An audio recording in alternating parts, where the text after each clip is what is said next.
First video में रिलायंस का detailed analysis करने के बाद अब हम टीसीएस टाटा कंसल्टेंसी सर्विसेज जो कि इंडिया की सेकंड लार्जेस्ट कंपनी है उसका एनालिसिस करने वाले हैं।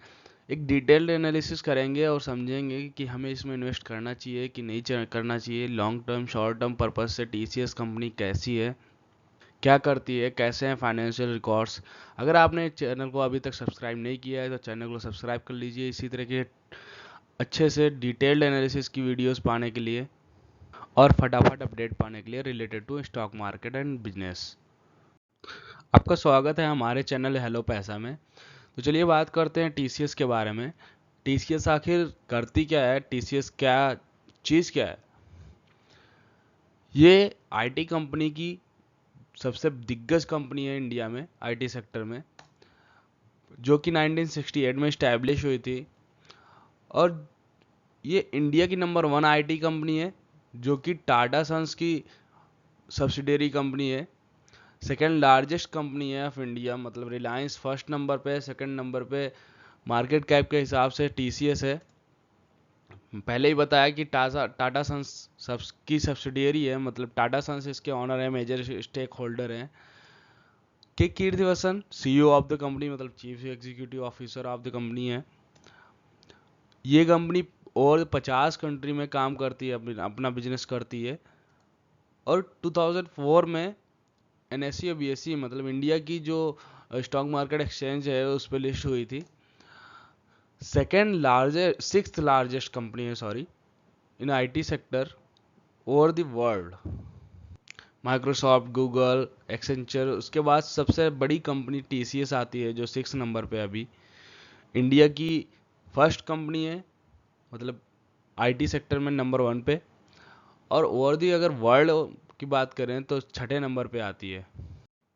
बात करें टीसीएस कौन सी सर्विसेज प्रोवाइड करती है, क्या करती है, बिजनेस क्या है, तो क्लाउड से रिलेटेड जितना भी है वो सर्विसेज प्रोवाइड करती है। कम्युनिटी बिजनेस ऑपरेशंस हैंडल करती है।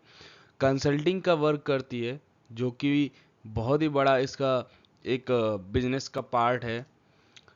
साइबर सिक्योरिटी, जो कि इम्पोर्टेंस आप समझ सकते हैं साइबर सिक्योरिटी की है, वो टीसीएस हैंडल करती है। एक बहुत ही ट्रस्टेड कंपनी है। उससे रिलेटेड सॉफ्टवेयर डेवलप करना, ऐप डेवलप करना, फिर उससे रिलेटेड सर्विसेज प्रोवाइड करना, ये सारे काम टीसीएस हैंडल करती है अपने लेवल से। इस कंपनी को इंडिया में सेमी गवर्नमेंट कंपनी भी कहते हैं। इतनी बड़ी कंपनी है, आप समझ सकते हैं इसकी लेवल क्या है। अब अगर मुद्दे पे आगे बात करें, आखिर ये सारे एनालिसिस कर क्यों रहे हैं, अभी बहुत सारा एनालिसिस बाकी है, तो वीडियो को लास्ट तक देखिए। तो टीसीएस टाटा कंसल्टेंसी सर्विसेज का ए शेयर के प्राइस का वैल्यू, जो कि फ्राइडे को क्लोज हुआ, वो है 3,374 रुपीज़। 0.51% तेजी के साथ बंद हुआ लास्ट डे। 52 वीक हाई की बात करें तो 3,575 रुपीज़ है। 52 वीक लो की बात करें तो 2,926 रुपीज़ है। जब से लिस्ट हुआ है तब से ये प्राइस यहाँ तक आके बंद हुआ है 2004 से। इसमें बहुत सारी चीज़ें होती रहती हैं, जैसे कि बोनस स्प्लिट। उसके बाद ओवरऑल रिटर्न्स जो हैं तब से अभी तक के दिखाएंगे हम आपको, लास्ट में सब कुछ शो करेंगे।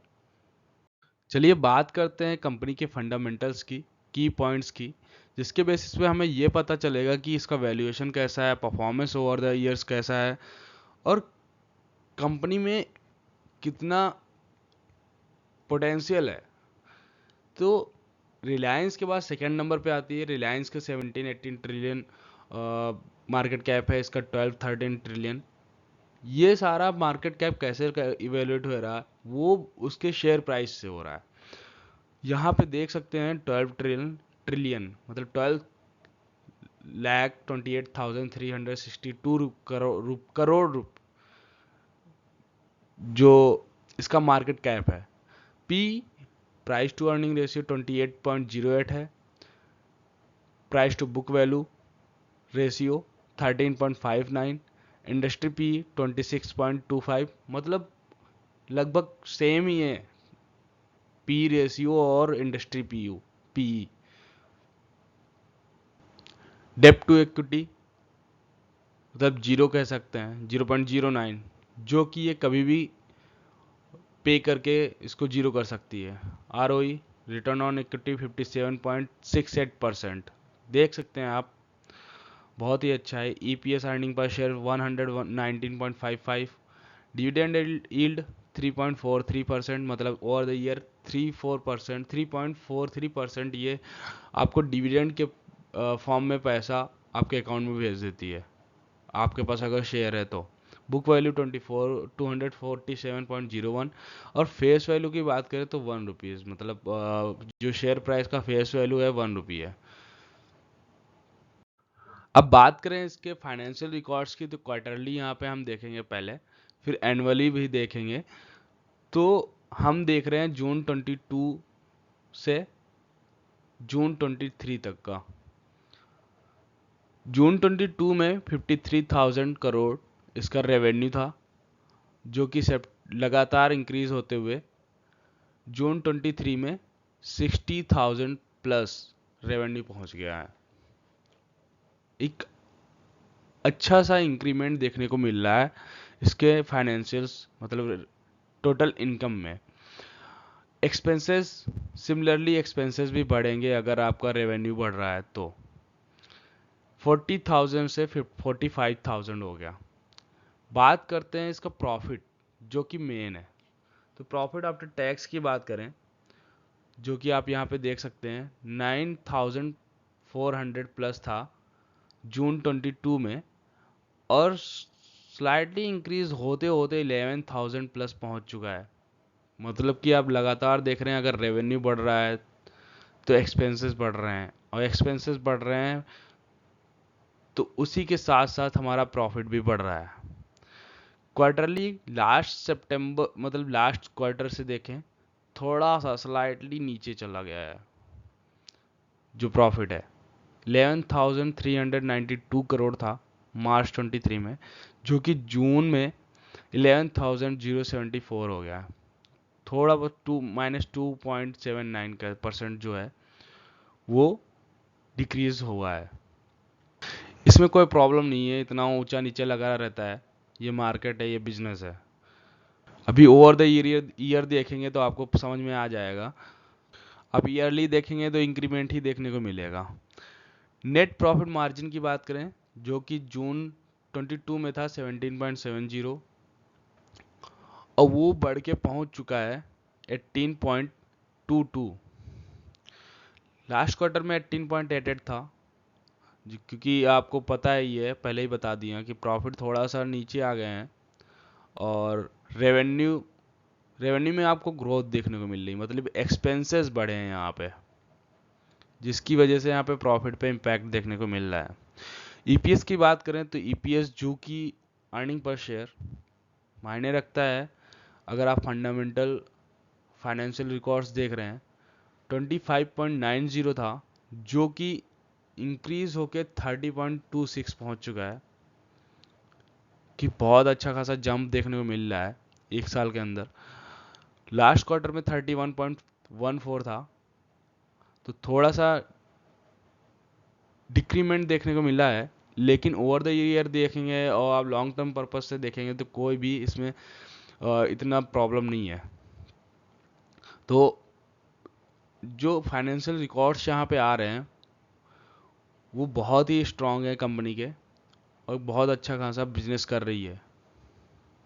क्वार्टरली फाइनेंशियल रिकॉर्ड देखने के बाद अब हम देखेंगे एनुअली फाइनेंशियल रिकॉर्ड्स, मतलब कि समझेंगे कि ईयर ऑन ईयर कैसे परफॉर्मेंस है, क्योंकि अगर लॉन्ग टर्म पर्पज में जानना है तो ईयर ऑन ईयर देखेंगे हम। 2019 से 2023 तक का हम देख रहे हैं यहाँ पे। तो 2019 में 1,50,000 प्लस रेवेन्यू था, जो पहुंच चुका है 2,28,000 करोड़ प्लस, मतलब स्लाइडली नहीं, एक्सपोनेंशियली कह सकते हैं कि ग्रोथ देखने को मिल रही है। 4 साल में 78,000 का रेवेन्यू प्लस हुआ है, 78,000 करोड़। आप लास्ट 2018 से 18-19% प्लस रेवेन्यू, ये यहाँ पे देख सकते हैं। 19 से 20 में आइए 7% प्लस, 20 से 21 में आई 3% प्लस 3.5%, 21 से 22 में आई है 17%, और 22 से 23 में आई है 17% लगभग। तो आप देख सकते हैं किस हिसाब से कंपनी लगातार ग्रोइंग पैटर्न शो कर रही है और किस हिसाब से वो बिजनेस कर रही है। क्वार्टरली में बताइए कि अगर रेवेन्यू बढ़ रहा है तो एक्सपेंस बढ़ेगा। बात करें प्रॉफिट आफ्टर टैक्स की, तो ईयर ऑन ईयर पे देख सकते हैं कितना बड़ा जंप देखने को मिल रहा है। 2019 में था 31,472 करोड़ प्रॉफिट जो जनरेट हुआ था, और वो पहुंच चुका है 42,147। अगर कंपनी प्रॉफिटेबल है और कंपनी प्रॉफिट जनरेट कर रही लगातार, वो भी ग्रोइंग, मतलब ईयर ऑन ईयर बढ़ रहा है, तो शेयर प्राइस भी बढ़ेगा। और शेयर प्राइस अगर बढ़ेगा तो शेयर होल्डर्स हैं उनको भी प्रॉफिट बढ़ेगा। सिमिलरली अगर नेट प्रॉफिट मार्जिन की बात करें तो 21.48 से 18.69, और बात करें ईपीएस की तो 83 से 115.19 पहुंच चुका है। बात करें कंपनी की फंडामेंटल एनालिसिस में अदर पॉइंट्स की, जहां से हमें ये पता चलता है कंपनी इंटरनली कितना स्ट्रांग है, कितना दम है अंदर। रेवेन्यू, प्रॉफिट, ये सब चीज़ें तो जनरेट हो रही हैं, लगातार ग्रोइंग है, लेकिन कंपनी इंटरनली स्ट्रांग कितना है। तो एसेट्स की बात करें 2019 में 1,14,000 के थे, जो कि लगातार इंक्रीमेंट हो रहे हैं और पहुंच चुके हैं 23 में 1,43,651 करोड़ के। लास्ट ईयर से 1.51% की ग्रोथ देखने को मिल रही है। और 2019 से बात करें तो 25-30% ग्रोथ देखने को मिल रही है एसेट्स में। तो कंपनी इंटरनली एसेट्स के मामले में बहुत ही ज़्यादा स्ट्रांग है। लायबिलिटीज़ की बात करें तो वो भी ग्रोइंग ही है, मतलब इंक्रीमेंट हो रहे हैं, जो कि लायबिलिटीज़ एक निगेटिव पॉइंट होता है। लेकिन यहाँ पे कंपनी के पास एसेट्स हैं, रेवेन्यू अच्छा जनरेट कर रही, प्रॉफिट बना रही है, वो इतना प्रॉफिट बना रही है कि लायबिलिटीज़ वो तुरंत ख़त्म कर सकती है। 2019 में 25,000 करोड़ के लायबिलिटीज़ थे, जो कि लगातार बढ़ ही रहे हैं और अभी पहुंच चुके हैं 52,445 करोड़ के। टोटल इक्विटी की बात करें तो वो भी 2020 में थोड़ा सा इसमें डिक्रीमेंट देखने को मिला है, लेकिन अगर ओवरऑल देखें ईयर ऑन ईयर तो इंक्रीमेंट ही देखने को मिल रहा है। 2019 में 89,899 करोड़ के इक्विटी थी, जो कि अब पहुंच चुकी है 91,206 करोड़ की। अगर रेशियो की बात करें तो डेब्ट टू इक्विटी रेशियो जो कि 0 है, मतलब कंपनी पे डेब्ट बिल्कुल भी नहीं है, कोई भी कर्ज नहीं है, मतलब कर्ज मुक्त, कोई भी इसको अपना डेब्ट नहीं देना है, ना ही कोई इंटरेस्ट देती है। तो आप समझ सकते हैं कि कंपनी पे कोई प्रॉब्लम नहीं है, फाइनेंशियली कितना स्ट्रांग है, फंडामेंटली बिल्कुल आप बिना कुछ सोचे समझे कर सकते हैं इन्वेस्टमेंट, क्योंकि लगातार ग्रोइंग कंपनी है, एक स्ट्रांग कंपनी है, एसेट्स इतने हैं। लेकिन अगर आप इसमें इन्वेस्ट करने जा रहे हैं तो अपने फाइनेंशियल एडवाइजर से एक बार सलाह जरूर लें, एक बार खुद के एनालिसिस करें, फिर ही इसमें पैसा डालें खुद के डिसीजन पे। यहाँ पे हम सिर्फ एनालिसिस कर रहे हैं कि कंपनी कैसी है। कॉन्टिजेंट लायबिलिटीज़ की बात करें तो 2019 में थे 4,516 करोड़ के, अभी वो घट के पहुंच चुके हैं 23,388 करोड़ के, मतलब कि लगातार घट रहे हैं। कॉन्टिजेंट लायबिलिटीज़ मतलब जो कंपनी को फ्यूचर में देना है या पेंडिंग है कुछ, या कह सकते हैं कि प्रोडक्ट वारंटी है, वो सब चीज़ें होती हैं, जो कि एक बहुत बड़ा पॉजिटिव पॉइंट है। कंपनी के बहुत सारे पॉजिटिव पॉइंट देखने को मिले हैं यहाँ पे। तो ओवरऑल कंपनी बहुत ही स्ट्रांग है, बहुत ही अच्छी है मेरे हिसाब से। बात करें कैश फ्लो की तो कैश फ्लो 2019 में था 28,593 करोड़, जो कि पहुंच चुका है 23 में 41,965 करोड़। डेप्ट टू टोटल डेप्ट आप जीरो बता ही चुके हैं पहले से ही, आप देख सकते हैं। और कैश, जो कि cash flow from financial activities है, वो निगेटिव है कंपनी का। क्लोजिंग कैश और कैश इक्विवेलेंट की बात करें तो 19 में था 7,224 करोड़, और अभी पहुंच चुका है वो 7,123 करोड़, जो कि फ्लैट ही देखने को मिल रहा है।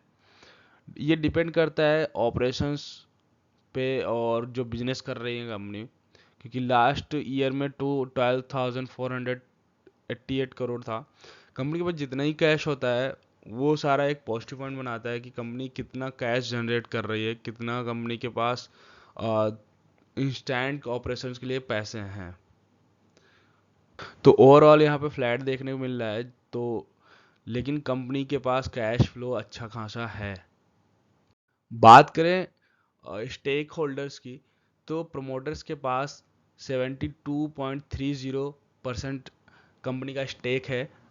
प्लेज है जिसमें 0.48%, जो कि जीरो ही कह सकते हैं, कोई फ़र्क नहीं पड़ता इतना सा प्लेज होने से। एफ के पास देखें तो 12.46% है। यहाँ पे प्रोमोटर्स की होल्डिंग्स बिल्कुल अनचेंज रही हैं, लेकिन एफ की थोड़ी बहुत चेंज हुई हैं, जो कि थोड़ा सा डिक्रीमेंट देखने को मिल रहा है, आप लगातार देख सकते हैं, लेकिन बहुत ज़्यादा नहीं चेंजेस देखने को मिल रहा है। डी की बात करें, डी के पास इंक्रीमेंट देखने को मिल रहा है, मतलब उन्होंने लगातार इसमें खरीदारी की है।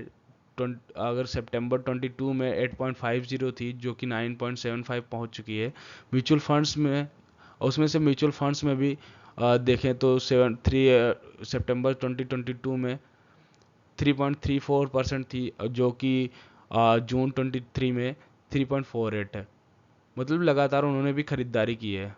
अदर्स में देखें जिसमें रिटेल आता है और बाकी सब आते हैं जो कि कम पैसे लगाते हैं, तो उनमें गिरावट देखने को मिल रही, कोई फ़र्क नहीं पड़ता उससे। अब बात करेंगे कंपनी की रिटर्न्स की, कि एक इन्वेस्टर को कितना रिटर्न मिला है ओवर द पीरियड। तो 6 मंथ्स में 1.58%, मतलब कि किसी ने अगर इन्वेस्ट किया होता तो उससे 1.58% का रिटर्न मिलता पिछले लास्ट 6 मंथ में। बट बात करें पास्ट 1 ईयर की, तो 7.78% रिटर्न मिला है, जो कि एक एफडी के बराबर या उससे ज़्यादा कह सकते हैं। लेकिन लॉन्ग टर्म पर्पस, मतलब 1 ईयर प्लस अगर देखेंगे, लास्ट 5 ईयर्स की बात करें तो 62.22% रिटर्न मिला है, जो कि एक एवरेज बहुत ही अच्छा रिटर्न है, क्योंकि आपका पैसा इसमें सेफ एंड सिक्योर भी है और पैसा लगातार बढ़ भी रहा है, ग्रोइंग है, कोई टेंशन नहीं है, सबसे कम रिस्क है पैसा इसमें लगाने पे। तो लास्ट 5 ईयर्स में 62.22% रिटर्न एक एफडी से तो अच्छा ही है। प्लस बात करें अगर बाई ऑन डिप्स पे अगर आप टारगेट करते हैं तो इससे भी अच्छा आपका रिटर्न बन सकता है। ऑल टाइम रिटर्न्स की बात करें तो 2703.96% की ग्रोथ देखने को मिल रही है, मतलब आपने पैसा अगर लगाया होता तो 2703.96% बढ़ चुका होता। आप देख सकते हैं 3253 रुपीज़। ये 2004 में लिस्ट हुई थी 128 रुपीज़ पे, मतलब 100 के आसपास, वहाँ से इतनी ग्रोथ देखने को मिली है।